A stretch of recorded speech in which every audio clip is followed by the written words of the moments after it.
Ever typed in a website address and thought, how does that even work? It really does seem like magic, doesn't it? Yeah, like pure sorcery.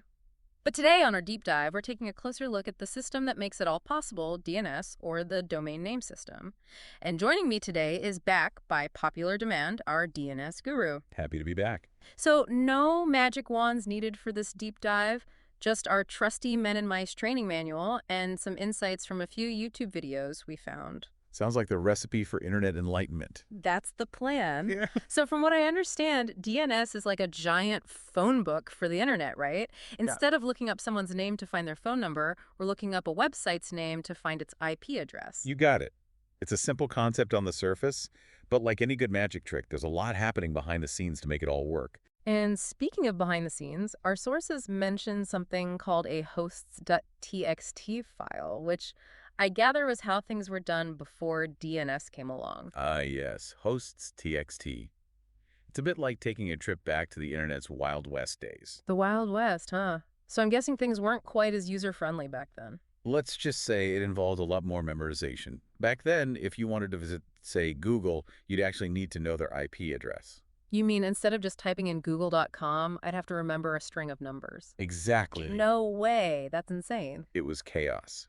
Every single computer on the internet needed a constantly updated list of every single website's IP address. Our sources mention these files were updated like twice a week. Can you imagine? It's amazing anything got done. It was a logistical nightmare.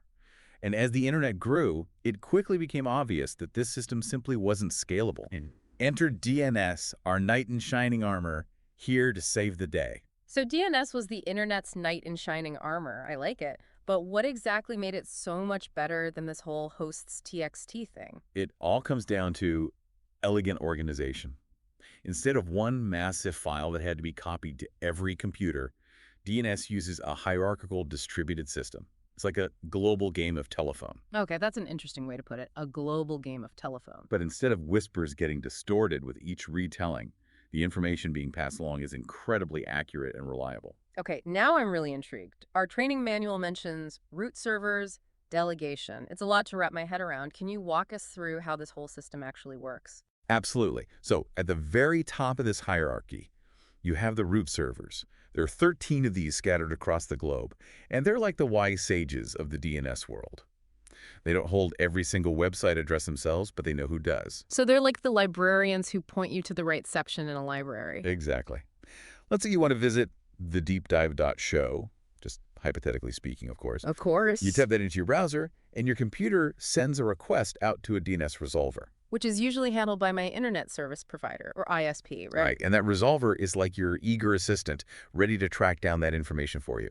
So the first thing it does is contact a root server and asks, hey, where can I find the IP address for thedeepdive.show? And the root server, in all its wisdom, says, Hold on, that's a .show domain. You need to go talk to the .show servers. They'll know what's up. That's what we call delegation. We're delegating responsibility to the right authority. okay, so it's like being transferred to the correct department. Exactly. From there, our resolver contacts those .show domain name servers. These servers hold the information for every single website ending in .show. Oh, I see. And so, finally, they'll direct the resolver to the servers specifically for the deepdive.show. Get at it. Those servers, the authoritative ones, hold the final prize, the actual IP address for the deepdive.show. The resolver then zips that information back to your computer, and voila, you're on your way to internet enlightenment. This whole system is pretty ingenious when you think about it. All these different servers working together like a well-oiled machine. But this distributed nature wasn't an accident, was it? Not at all. It was a very deliberate design choice.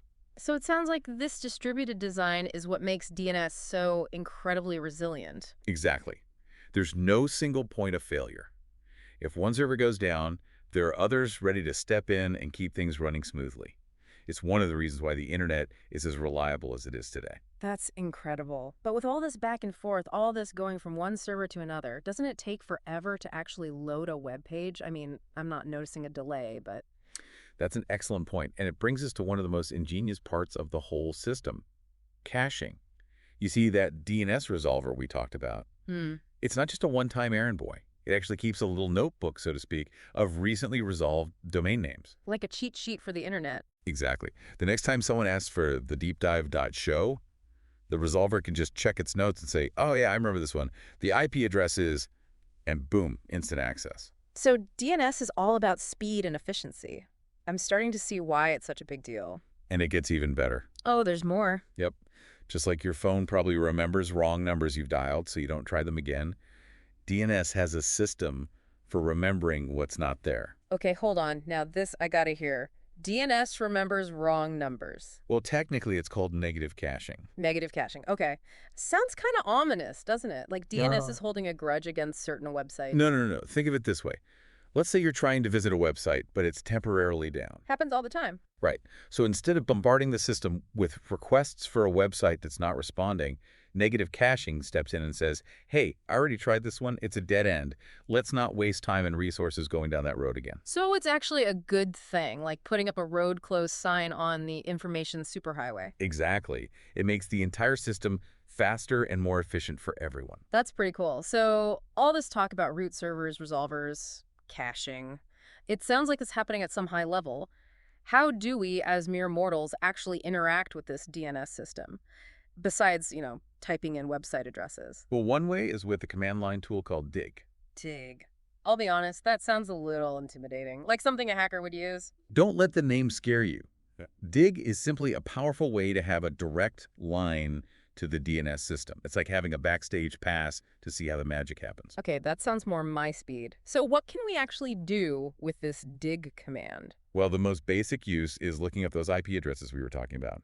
You type in a website name, and dig will tell you the corresponding IP address. So if I wanted to know the IP address for, say, Google. You could use dig, and it would tell you. Okay, neat. But I feel like there must be more to it than that, right? Our training manual mentioned it, but it also talked about something called MX records, whatever those are. You're right. Dig can do a lot more than just look up basic IP addresses. And you bring up a good point. MX records. Tell me more. Well, MX records are basically how email knows where to go. They tell you which mail servers are responsible for handling email for a particular domain name. So if I was having trouble sending emails, I could use dig to look up the MX records and see if they're pointing to the right place. Exactly. It's a really useful tool for troubleshooting email problems. That is so cool. It's like having X-ray vision into the internet. It kind of is. And there's more. Dig can even help you trace the path of a DNS request, like following the breadcrumbs of where your request goes from your computer all the way to the server hosting the website. Whoa, seriously, now that is impressive. It's like getting a behind-the-scenes tour of the entire DNS resolution process. Okay, color me impressed. So we've got this awesome tool, dig, to interact with the DNS, but our training manual also talks about building your own DNS server, which honestly sounds a bit terrifying. It might sound daunting, but it's not as crazy as it sounds. Really? Tell me more about this. Why would someone want to build their own DNS server? Well, for starters, control, right? I mean, most of us are perfectly happy using the DNS servers provided by our ISPs. Right, they do most of the heavy lifting for us. Exactly. But I imagine if you're a large organization or a business, you might want a little more fine-grained control over your DNS infrastructure. Absolutely. Having your own DNS servers gives you the flexibility to optimize for things like performance, security, redundancy. It's all about having the power to fine-tune things to meet your specific needs. It's like the difference between renting an apartment and owning a house. You've got more freedom to customize and make changes when you're in control.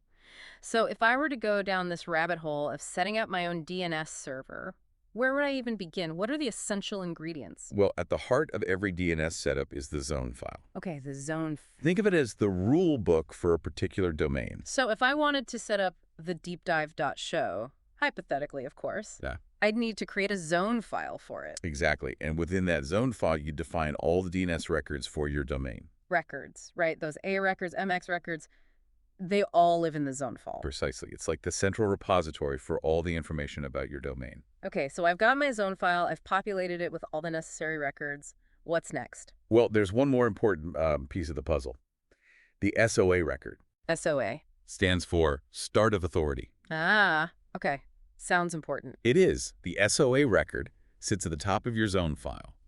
And it's like the master record that provides administrative information about your domain. What kind of information? Things like the email address of the domain administrator, the version number of your zone file, how often other DNS servers should check for updates to your information. So it's like the instruction manual for managing the entire domain. Exactly. It's essential for making sure everything runs smoothly. Okay, so we've got our zone file, our records, our SOA record. Is there anything else we need to know before we fire up our very own DNS server? Well, we've talked a lot about how DNS works, but there's one crucial aspect we haven't really touched on: security. Security. I'll admit that hadn't even crossed my mind. Is DNS really that vulnerable? Like any system connected to the internet, DNS has its weaknesses. One vulnerability that's particularly concerning is something called DNS spoofing.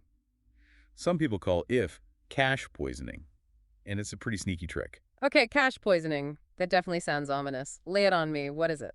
Imagine an attacker manages to sneak into a DNS server's cache and replace a legitimate IP address with a malicious one. So instead of being directed to, say, my bank's website, I might end up on a completely different website that's designed to steal my login credential. Exactly. That's the danger of DNS spoofing. It can redirect you to a malicious website without you ever realizing it. That's terrifying. It's like someone's messing with the road signs on the internet and I'm just blindly following them. That's a great way to put it. But fear not. There are ways to protect ourselves. Our sources mention something called DNS-SEC, Right, DNSSCC. It rings a bell, but remind me what that stands for again. DNS security extensions. Right, of course. DNS security extensions. So is that like an antivirus for my DNS? It's more like adding a tamper-proof seal to your DNS response. The tamper-proof seal. And Okay. essentially, DNS-SEC ensures that the information you receive from a DNS server is genuine and hasn't been tampered with along the way, And how does it do that? through the magic of cryptography. You see, with DNS-SEC, every level in the DNS hierarchy, from the root servers down to individual domain, uses digital signatures to verify their responses. Digital signature. So it's like each response has a unique fingerprint that proves it came from a trusted source. Exactly. And if an attacker tries to slip in a fake response, the digital signature won't match and the whole thing Right. falls apart. That is so cool. It's like having a secret handshake that only legitimate DNS servers know. Exactly. And this secret handshake helps create a chain of trust throughout the entire DNS system. This has been eye-opening. I had no idea how much complexity was baked into something as seemingly simple as typing in a website address. It really is a testament to the brilliant minds who designed and built the internet. It is, but I have to admit, after diving into all the technical details, I'm feeling a little overwhelmed. What are some key takeaways for our listeners? What's the one big aha moment we want them to walk away with? For me, it's realizing that DNS is more than just a behind-the-scenes technology.